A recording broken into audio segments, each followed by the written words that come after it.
बोल बांके बिहारी लाल की जय। बांके बिहारी भजन मंडली की तरफ से यूट्यूब परिवार को मेरी हार्दिक शुभकामनाएं। और मैं आशा करती हूँ आपको मेरा भजन पसंद आएगा।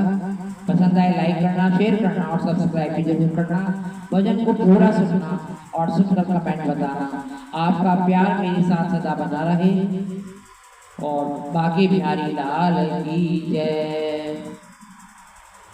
मैं आपके सामने गुरु जी का भजन सुना रही हूँ। और एक भक्त अपने गुरु जी से कह रहा है कि मुझे इतना तो ज्ञान दे दो, बता दो कि मेरी नैया कैसे पार होगी। आप भजन के माध्यम से सुनो और बताना आपको भजन कैसा लगा।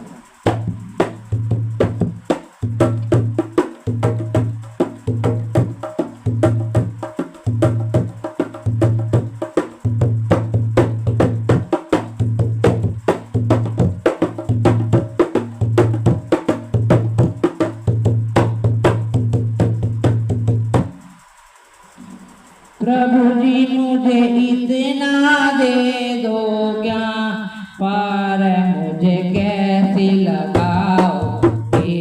प्रभु जी मुझे इतना दे दो ज्ञान, पार कैसे लगाओगे। पार मुझे कैसे लगाओगे, पार मुझे कैसे लगाओगे। प्रभु जी मुझे कैसे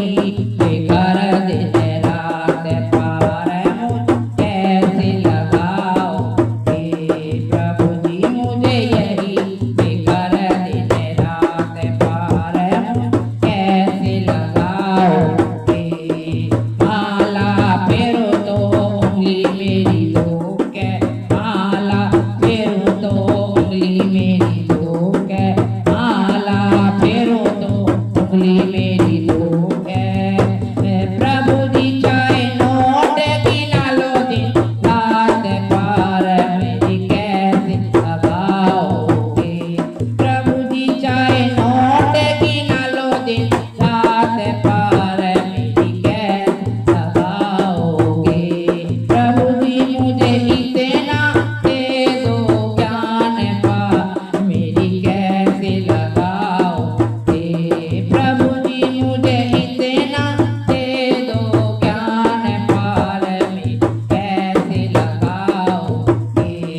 महाराज की जय।